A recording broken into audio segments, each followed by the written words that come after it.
Queridos, les invito a buscar en sus Biblias, allá en el Evangelio de Juan, en el capítulo 17. Vamos a considerar hoy, Jesús intercede en el día de hoy por los creyentes, o mejor dicho, la iglesia. Jesús va a orar ahora al Padre, y en esta oración Él va a llevar el clamor. Y a diferencia del resto de la porción, encontramos en Juan capítulo 17, verso 20 al 26, Jesús intercede por los creyentes. ¿Estás ahí? Juan capítulo 17. Mira conmigo el verso 20, lo que dice la palabra del Señor. Juan capítulo 17, verso 20. Mas no ruego solamente por esto, sino también por los que han de creer en mí, por la palabra de ellos, para que todos sean uno, como tú, oh Dios, oh Padre, en mí, y yo en ti, que también ellos sean uno en nosotros, para que el mundo crea que tú me enviaste. Oramos al Señor. Bendito Padre Celestial, en esta mañana hemos abierto tu palabra y queremos pedir tu bendición, que lo que hoy digamos y hagamos, Señor, tú lo utilices para dejar verdades en nuestros corazones. Te agradezco, Señor, en esta mañana la oportunidad que me das de poder compartir tu palabra y que ella sea un ánimo en nuestras vidas. Oramos pues a través del precioso nombre de Cristo Jesús. Amén y amén. Hoy llegamos a la parte final de nuestra oración y quiero que mires conmigo lo que hemos dicho con respecto a este capítulo 17 acerca de la enseñanza de Jesús. Quiero que recordemos el bosquejo natural, por así decir, de esta porción. En Juan capítulo 17, a momentos de la traición, camino hacia el huerto de Getsemaní, donde el Señor Jesucristo haría su última intercesión pidiendo al Padre, pasa de mí esta copa, y preparándose para la obediencia.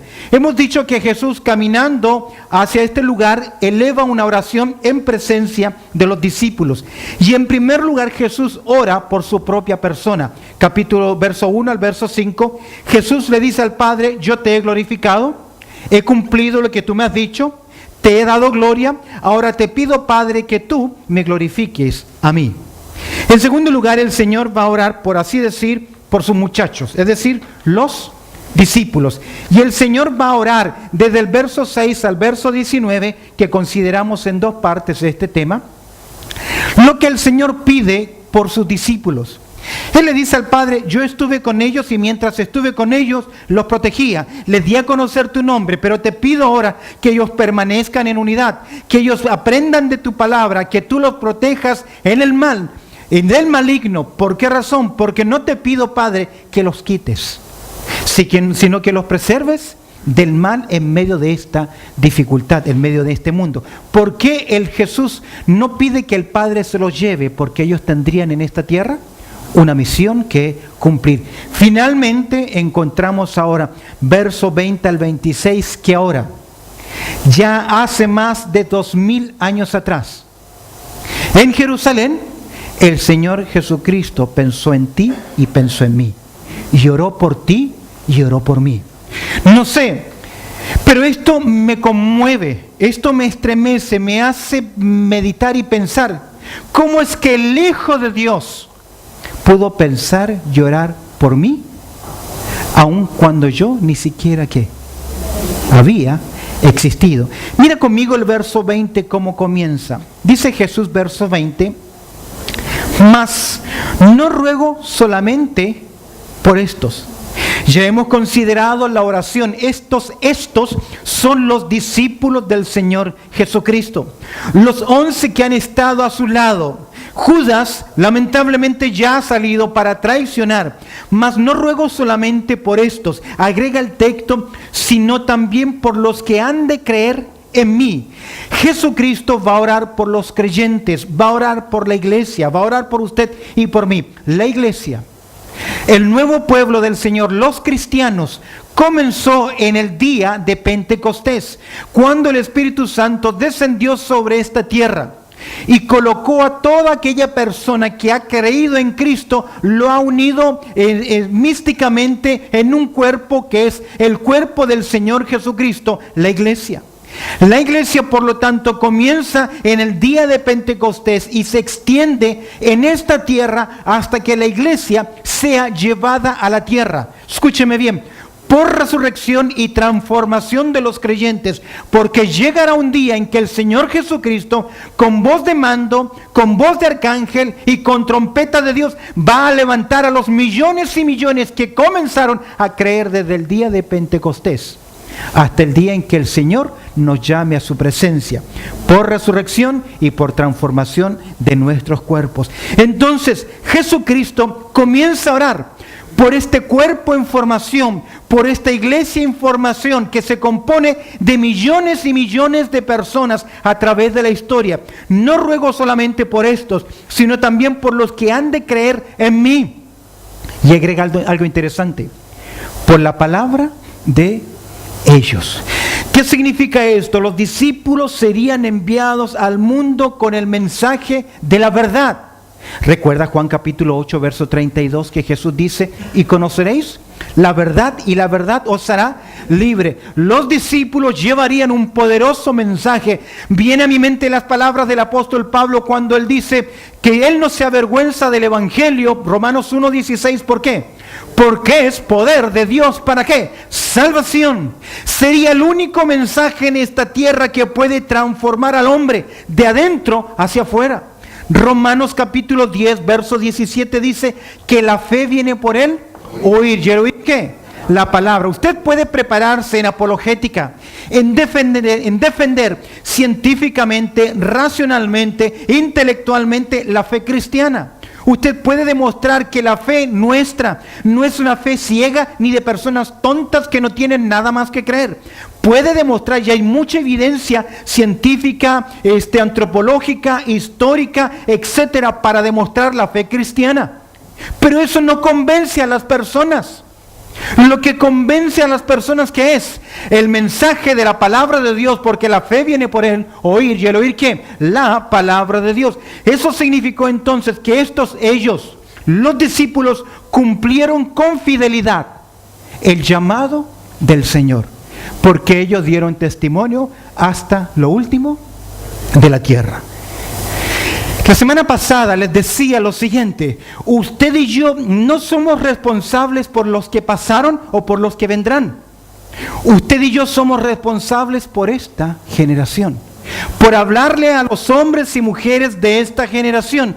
Y te hacía pensar, si desde tu conversión hasta el día de hoy, 5 años, 10 años, 30 años, si solo se convirtieran las personas que tú has llevado a los pies de Cristo, ¿cuántos salvos habrían? En algunos casos, ¿sería qué? Ninguno. ¿No te parece eso un llamado de atención del cielo? Porque si hay algo que el Señor te dejó en esta tierra, te ha salvado, te ha dado salud, tal vez has enfrentado una enfermedad, una operación, una catástrofe, una situación difícil, te sacó de tu país con una misión: que hables a otros de Cristo. Un día te vas a presentar ante tu Señor. Por eso Jesús dice: no ruego solamente por esto, sino por aquellos que van a oír la palabra. Y quiero que rápidamente consideremos aquellos que oyeron la palabra, porque usted recibió el mensaje de alguien. Alguien le habló a usted acerca de Cristo. Alguien le invitó, alguien le hizo mención. No todos se convierten en una gran campaña, en un gran evento. Algunos se convierten porque alguien amistosamente se hizo amigo, les invitó a comer, les invitó a su casa. Conozco a un hermano que es peligroso que lo invite a su casa, porque se lo trae para la iglesia. Así que, mis queridos, consideremos la petición de Jesús al Padre por los creyentes de la iglesia. ¿Qué es lo primero que el Padre pide? Creo que mires conmigo en primer lugar que el Señor Jesucristo, verso 21 y verso 22, mira lo que dice: para que todos sean ¿qué? Uno. Y quiero que vuelvas a ver cómo se repite esa palabrita. Y más, no ruego solamente por ellos. Ahora dice el verso 21, para que todos sean uno, como tú, oh Padre, en mí y yo en ti, que también ellos sean uno en nosotros, para que el mundo crea que tú me enviaste. La gloria que me diste yo les he dado para que sean, ¿qué? Uno, así como nosotros somos uno. En primer lugar, el Señor Jesucristo va a pedir al Padre por la pertenencia de la iglesia. Para que este nuevo pueblo, estos nuevos creyentes entiendan a qué pertenecen. Que hay entre ellos una unidad. Mira el pedido específico, para que todos sean, ¿qué? Uno. Esto no se refiere a la unidad externa de comportamiento, sino que obedece a la pertenencia que usted y yo tenemos. Juan nos dice en 1 de Juan capítulo 3 verso 1 lo siguiente: con asombro, mirad cuán amor nos ha dado el Padre para que seamos llamados, ¿qué? Hijos de Dios. Eso significa que delante del Señor, espiritualmente, usted y yo pertenecemos a una sola familia, somos una sola familia, somos solo un solo ejército, somos solo un ejército en esta tierra, a pesar de que somos diferentes. Recuerdo haber estado en los Estados Unidos visitando varias iglesias en un momento cuando levantábamos ofrenda para comprar un terreno en mi país, en Chile. Y hubo una iglesia que no pudimos visitar, porque a esta iglesia solamente tenías que ser de piel oscura, negritos. Era una iglesia de negritos y solo se congregaban en esa iglesia, ¿qué? Negritos. Y bueno, que se congregue el color que sea. El problema es que tanto negritos como blanquitos, rojitos y amarillos somos, ¿qué? Uno solo. Usted pudo y puede tener tendencias políticas diferentes. Puede venir de mi país y ser de derecha o ser de izquierda, pero en este lugar, en la familia de Dios, ¿qué? Somos uno. Tenemos 13 países o más representados en este lugar, pero no nos vemos por países o nacionalidad, nos vemos como pueblo del Señor, amén. Y eso es lo que pide el Señor, que entendamos esa unidad espiritual. Que podemos tener diferencias, tener dificultades, pero somos solo un pueblo. Uno es el Señor, uno es nuestra misión y uno es nuestro destino. Amén. Dice el Jesús, para que todos sean, ¿qué? Uno. Esta unidad no la produce usted. La produce, Efesios capítulo 4, verso 3, el Espíritu Santo. Mira el patrón ejemplar. El pedido específico: Padre, te pido que ellos lleguen a la comprensión y que entiendan que son uno. Mira el patrón, mira el ejemplo, como tú, oh Padre, en mí y yo en ti. Una unidad ontológica, una unidad esencial. Cuando usted ya viene a Cristo, ya no hay judío ni griego, no hay esclavo ni libre, somos solo uno en el Señor. Y en eso, mira el patrón ejemplar: como tú, Padre, en mí y yo en ti. ¿Sabes lo que hay? Esa unidad ontológica del ser trinitario se mueve y existe en amor. El pueblo del Señor debe aprender que esa unidad que nosotros tenemos irradia o se mueve o se convive por la evidencia del amor que hay en nosotros. ¿Quién produjo ese amor para amarnos? No sé si usted escuchó la historia de aquellos misioneros que fueron al Ecuador. Recuerda Jim Elliot, que fue asesinado en el Ecuador por una tribu que les dio, los Aucas, que le dio la muerte. Años después vino el padre del misionero que había sido asesinado por esta tribu en el Ecuador, y vino con una sola misión: a decirle que lo amaba y que le había perdonado. Ahora ellos conocían al Señor. ¿Eran qué cosa? Sus hermanos. Esas enemistades desaparecieron. Mira, como tú, oh Padre, en mí, yo en ti, que también ellos sean uno. ¿En quién? En nosotros. Esto lo opera el Espíritu Santo en nuestras vidas. ¿Recuerdas cuando Pablo dice que el que se une a una ramera, qué es? Es uno con ella. En 1 Corintios capítulo 6, verso 17, Pablo dice: porque el que se une al Señor, un espíritu con Él. Somos uno. ¿Cuándo usted vino a participar de esta unidad espiritual, de esta unidad, de esta pertenencia que el Señor está orando que comprendamos?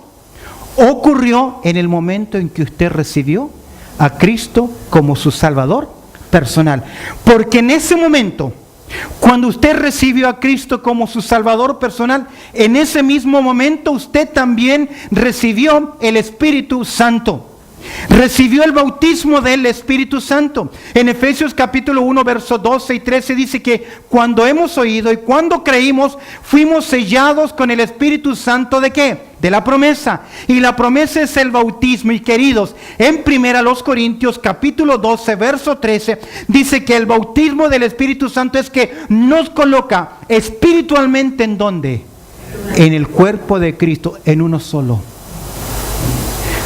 2000 años después de esta oración, el pueblo del Señor estamos divididos por denominaciones y credos. Nos hemos peleado. Soy testigo de la historia hispana acá en Australia, cómo los creyentes se han dividido por credos, por pensamientos. Y algunos dicen, yo no entro a esa iglesia porque son muertos. Y otro dice, yo no entro a esa iglesia porque son muy vivos. Unos dicen, ellos no saben adorar a Dios porque no se ponen de pie. Y otros dicen, no hay necesidad de ponerse de pie para adorar a Dios. Y nos hemos, en la historia, ¿qué cosa? Dividido. Pero el Señor dice, quiero que ellos entiendan. ¿Qué son qué? Voy más allá. A veces en nuestra congregación tenemos personas difíciles de amar, porque son complicados. Y a veces se producen ¿qué cosa? Roces. Cada vez que se produce ese roce es porque Dios está trabajando, no en la vida de él, sino en tu vida. Porque la única forma de sacarle filo al cuchillo, ¿cómo es? ¿Cómo es? ¿Ah? ¿Qué dice Proverbio? Hierro con hierro se aguza. Entonces cuando usted ve a ese hermano que lo hace sacar chispas, diga, Señor, ¿qué? Gracias. Estaba en Argentina estudiando y tenía como jefe de cuarto a un ex marino. Había combatido en el problema de las Malvinas en el sur de Argentina. Usted sabe que los ingleses fueron dateados para saber dónde estaban los soldados argentinos, y de eso se culpó siempre a los chilenos. No importa el problema que había en el cuarto con el jefe que tenía de cuarto, el culpable siempre era ¿quién? El chileno po, decían el chileno po. Siempre era el chilenito. Ahora yo, bueno, ¿me están grabando? Yo reconozco que le hice unas cuantas. Un día me conseguí un perno así de largo y se lo metí debajo del colchón para que durmiera incómodo. Y durmió con el perno así, no se dio cuenta. Para hacer corta la historia, siempre que había problemas me acusaba a la oficina general. Hasta que un día yo llegué molesto a la oficina y dije, estoy cansado, y lo apunté así, de este resentido social. Que no importa lo que ocurra en el cuarto, quien sea, siempre carga conmigo. Mira las palabras sabias del director. Me dijo lo siguiente: no me critiques, no lo critiques, porque aún Dios no ha terminado su obra en él. Usted y yo no somos ¿qué? Perfecto. ¿Y sabes qué? Este hermano sirvió para pulir un área en mi vida y no me fue fácil. Por eso Proverbio dice, hierro con hierro se aguzan. Jesús dice, entiendan que somos ¿qué? La misma pertenencia y que el Espíritu Santo nos ha puesto. Ahora, en ese lugar, el propósito, ¿cuál es? Para que el mundo crea, ¿qué cosa? Que tú me enviaste. Para que el mundo vea que ese pueblo, que ese grupo de personas se aman de forma diferente. Conviven a pesar de sus diferencias y trasfondos. Permíteme decirte algo. Defino vida cristiana: vivir a Cristo. Pablo dice, para mí ¿qué? El vivir es Cristo. Ahora, déjame decirte que el Señor Jesucristo moldeó, sirvió, amó, perdonó. Jesús enseñó todos esos componentes para que nosotros aprendamos ¿a qué? A vivir en unidad. El Señor ora por la unidad y la comunión en las cosas de Dios, que aprendamos a vivir esta verdad. Primer pedido, ¿cuál es entonces? Por esa pertenencia, que entendamos que somos uno. Mira la preparación, cómo nos ha preparado, verso 22. La gloria que me diste, yo les he dado. ¿Qué dice Romanos 3:23?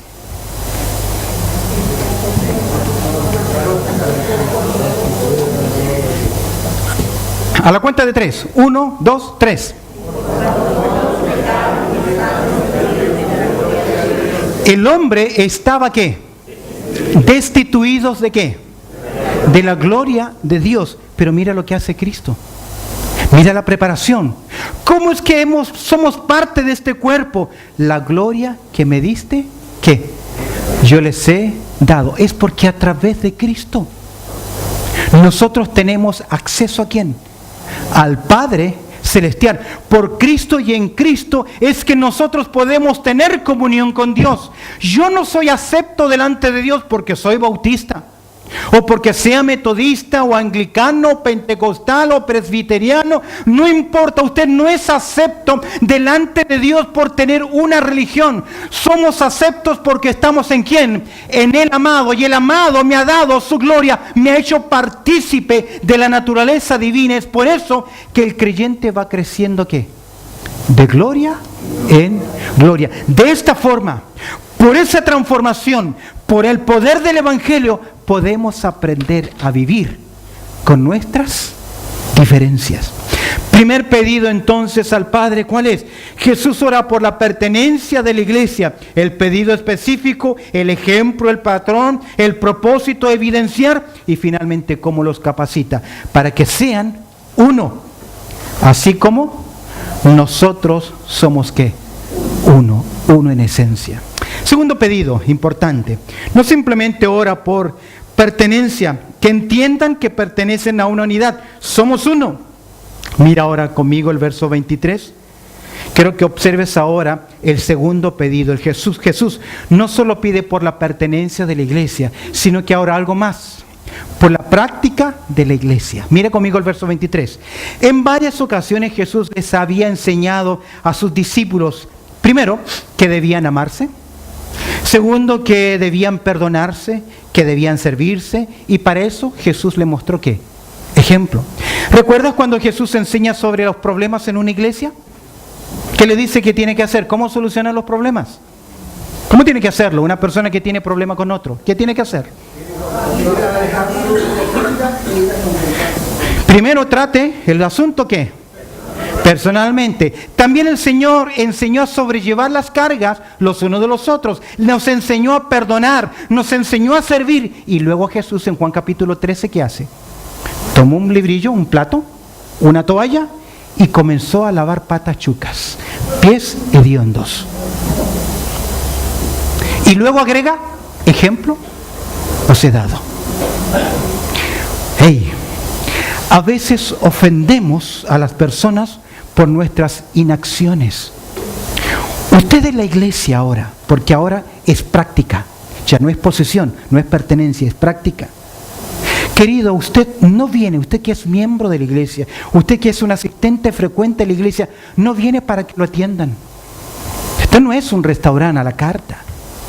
Este es un lugar donde usted tiene que aprender ¿a qué? A servir a los demás, a ceder.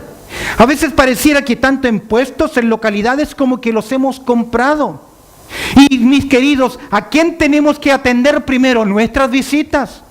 Y ser cordiales con los demás. Los de acá adentro ya nos conocemos. Usted no viene para que le entreguen todas las cosas. Usted viene para prepararse y aprender a servir. Pero vivimos tan llenos de egoísmo, de orgullo. Es por eso, por la práctica de la iglesia. ¿Qué es lo que pide?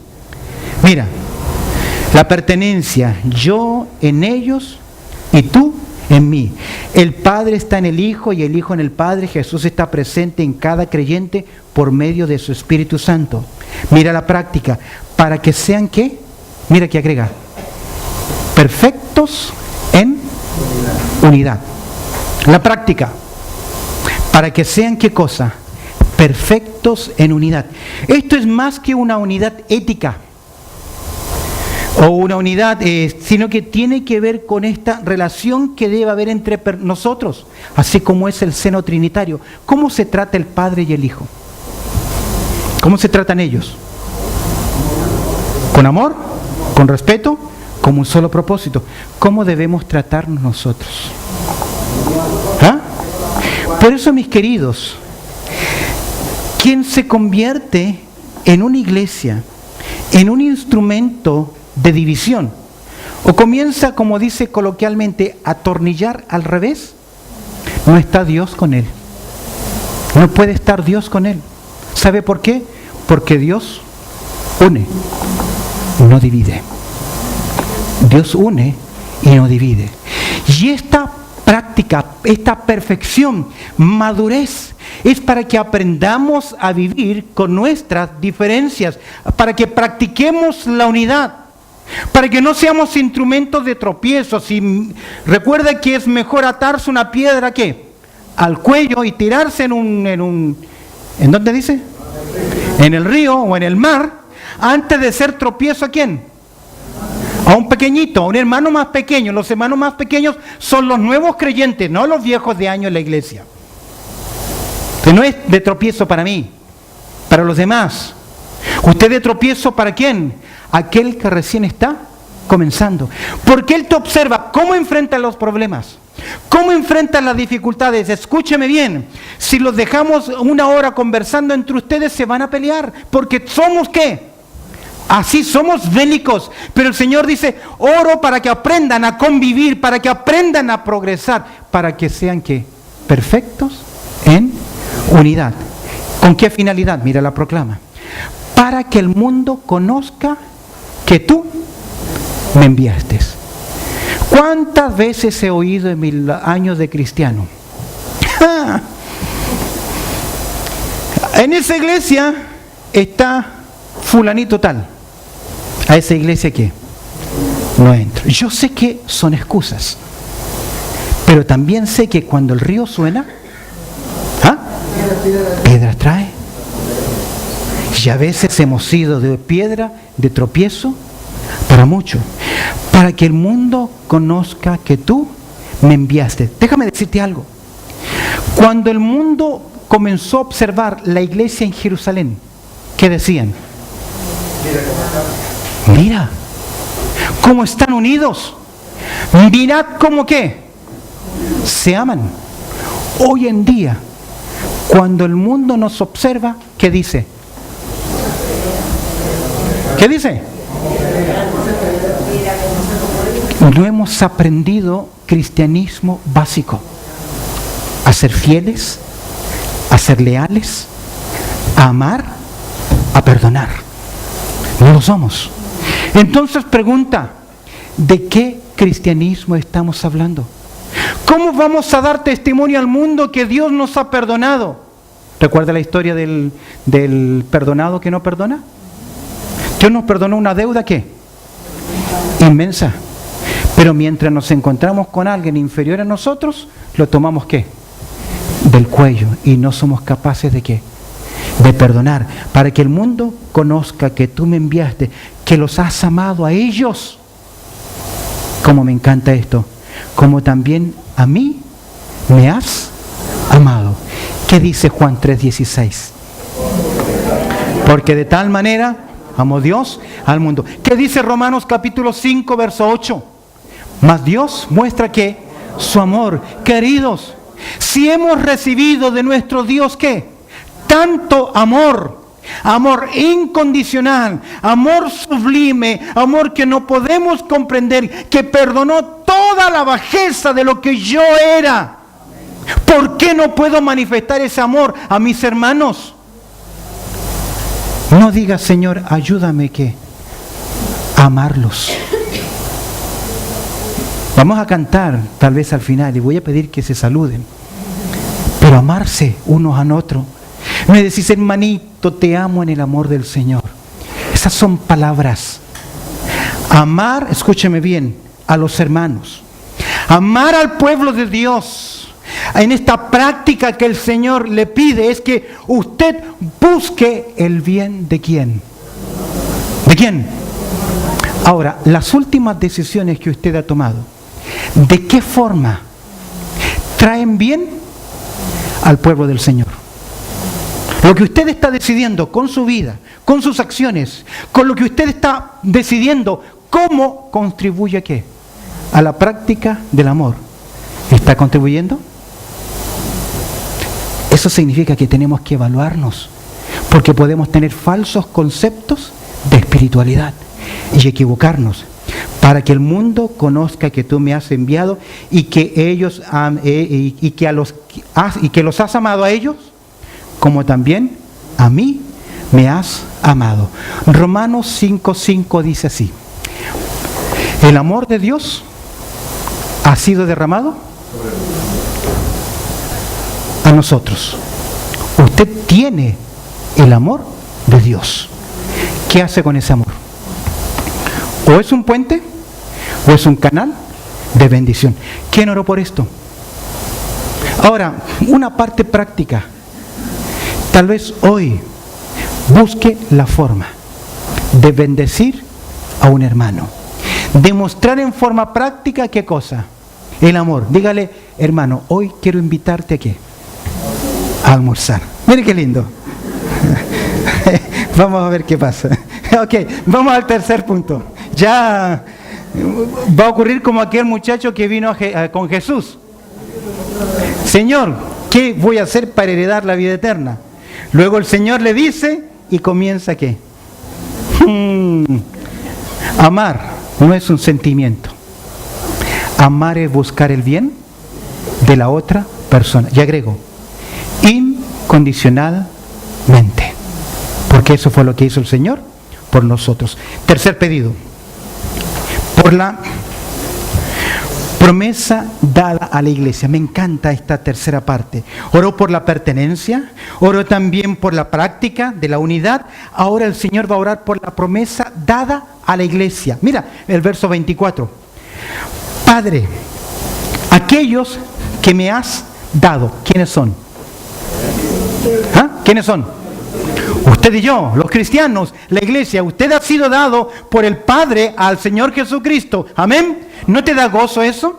¿No te da alegría saber que nadie puede separarte del amor de Cristo, que eres su oveja, que eres su pueblo, que Él es el buen pastor de tu vida?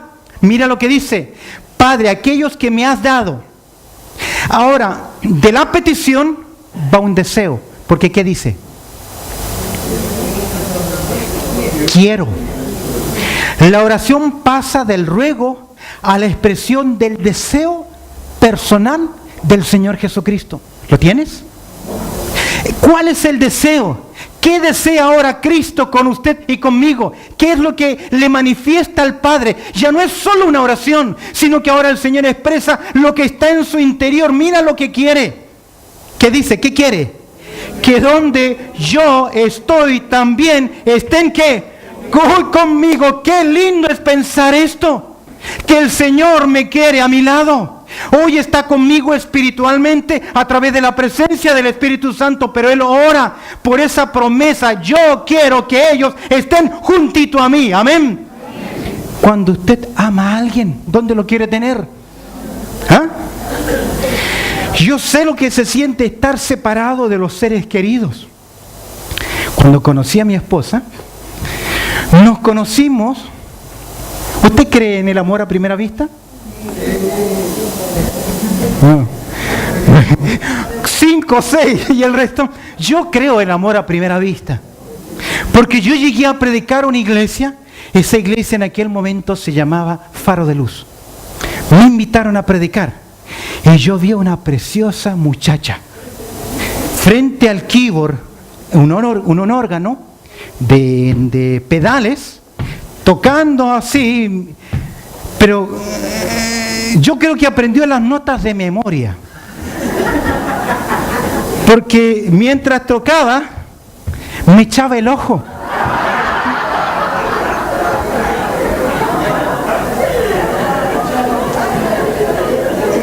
¿Ya? ¿Pararon? No, pero... Bueno, en la tela también. ¿Qué quiere?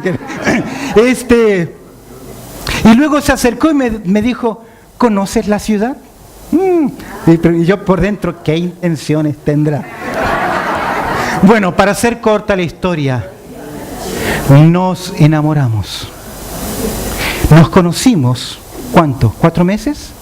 ¿3 meses? Tenía que asegurar mi mercadería, le di un beso. Y nos separamos por 1 año. Porque yo tuve que regresar a mi país. Pero durante ese año, lo único que quería era estar con ella. No existía Instagram, Facebook, ni...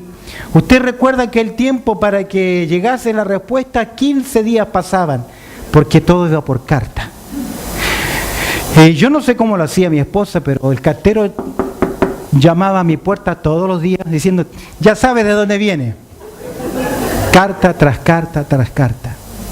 Y en esas cartas leía, quiero estar contigo. Eso es lo que el Señor quiere con usted. Mira lo que dice, que donde yo estoy, también ellos estén, ¿qué? Conmigo. ¿Recuerdas que Jesús ya les había dicho en Juan capítulo 14, voy pues a preparar lugar para vosotros, y si me fuere, y os prepararé el lugar, ¿qué? Vendré otra vez y os tomaré a mí mismo para que donde yo estoy, vosotros también estéis. ¿Para qué? Dice, porque yo quiero que ellos estén conmigo. Escúcheme bien. Un día, a la final trompeta, porque se tocará la trompeta y los muertos en Cristo resucitarán primero. Luego nosotros, los que estemos vivos, seremos transformados y seremos llevados juntamente con ellos en las nubes para recibir ¿a quién? Al Señor. ¿Dónde? En el aire. Y así estaremos para siempre con el Señor. Hoy mis ojos no lo ven, pero Pedrito me dice, ¿a quién amáis? Sin haberle visto. Pero un día el Señor va a contestar la oración de su Hijo y nos reuniremos todo el pueblo del Señor y cantaremos a una. Mira, para que vean qué cosa, mi gloria que me has dado. Moisés un día le dijo a Dios, ¿qué? Muéstrame, ¿qué? Tu gloria. Pero un día usted y yo veremos la imagen de Dios, veremos al Dios invisible, porque veremos la gloria de ¿quién? De nuestro Cristo, el Señor Jesucristo. Amén. Ya en el verso 5 le había dicho a Jesús, vuélveme aquella gloria. Y un día usted y yo, por cuanto me has amado desde antes ¿qué? De la fundación del mundo. Terminemos. Hemos hablado de la pertenencia de la iglesia, de la práctica de la iglesia, wow, de la promesa de la iglesia. El Señor quiere estar junto a nosotros, amén. Y los que se nos mueren, los que parten a la eternidad antes, lo único que hacen es ¿qué? Adelantarse. Pablo dice, mientras estamos en esta tierra, estamos ¿qué? Ausentes del Señor. Segunda a los Corintios 5:7, 5:8, más. Ausentes al cuerpo, presente al Señor. Pablo dice en Filipenses 1:22, deseo partir para estar con mi Señor. Termino el punto. ¿Recuerdas cuando nuestro primer mártir muere? ¿Sabes quién fue nuestro primer mártir? Esteban. ¿Qué ocurrió con Esteban cuando lo están lapidando? ¿Qué ve? Dígame, ¿qué ve? Dice, veo los cielos abiertos. ¿Y a quién más? Al Hijo del Hombre. ¿Sabes qué? Ve, literalmente Esteban ve que el Señor Jesucristo se pone de pie y extiende sus brazos. ¿Para qué? Para recibir. Ese día usted y yo lo veremos. Amén. Finalmente, no simplemente ora por la pertenencia, por la práctica, por la promesa, sino también por la progresión de la iglesia. Para que crezcamos, conozcamos y aprendamos. Mira cómo comienza el verso 25. Padre justo, el mundo no te ha conocido, pero yo te he conocido. Fíjate, le ha llamado a Dios Padre en verso 11 le llama Padre Santo. ¿Cómo le llama ahora? Padre Justo. ¿Qué iba a ocurrir con Jesús en esos momentos? La injusticia más grande sobre esta tierra. La traición más infame, el juicio más falso, el castigo más brutal sobre un culpable, sobre una persona, se iba a ejecutar en pocas horas. En otras palabras, lo que le iba a ocurrir a Jesús no es justo. Pero ¿cómo llama a su Padre? Wow, ¿no te hace pensar que a veces reclamamos por lo que nos hacen? ¿Por las injusticias? Y nos quejamos. Y Jesús, ¿qué dice? Padre justo. ¿Por qué justo? Mira la progresión. Porque en esa injusticia, en ese maltrato, en ese sufrimiento, en esa crucifixión, en esa muerte, Dios nos perdonaría. La única forma en que Dios no pierde su santidad y su justicia es que el castigo del pecado caiga sobre ¿quién? Sobre alguien. ¿Y ese alguien quién fue? Cristo Jesús. Es por eso que ahora, cuando usted abraza la cruz, cuando usted conoce a Cristo, desde el cielo el Padre le dice a usted algo: perdonado. ¿Sabe que desde el cielo Dios le dice, usted ha sido ¿qué? Justificado? ¿Qué significa eso? Que toda la maldad, que todo lo sucio que usted era, fue clavado en la cruz, y el Señor con su sangre limpió ¿qué? Todos nuestros pecados. Es por eso que le llama justo. A pesar de que lo que ocurriría con él sería ¿qué? Injusto.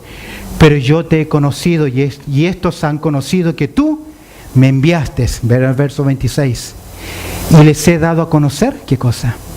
Tu nombre, y lo daré a conocer aún, para que el amor con que me has amado esté en ellos y yo en ellos. Les he revelado tu nombre. ¿Cómo nos amó el Señor? ¿Cómo usted debe progresar en el pueblo del Señor? Amar no es sentir. Amar es obedecer. Mientras dependa de vosotros, está de paz con todos. Amén. Yo no sé qué parte del sermón de esta serie Dios ha tocado tu vida. Pero si hay cosas que no has solucionado con un hermano, con una hermana, es tiempo ya que lo perdones, que tú quedes libre. No en vano Cristo murió por nosotros. Amén. Quiero invitarte a que inclines tu cabeza y cierres tus ojos, por favor. Hemos llegado al final de esta serie y quiero hacer un llamado práctico en tu vida. ¿Cómo está tu corazón? ¿Cómo está tu amor? ¿Cómo está tu vida? ¿Hay algo que tienes que perdonar? ¿Hay algún hermano, alguna hermana que tienes que decir perdón? ¿Tienes que esforzarte más por servir? ¿Por practicar el amor? Esa es tu parte. Ya el Señor hizo lo que a Él le corresponde. Nosotros hacemos lo posible para que el Dios del cielo haga lo imposible. Y si el Espíritu del Señor ha hablado a tu vida, te animo en el nombre del Señor que soluciones tus cosas ahora.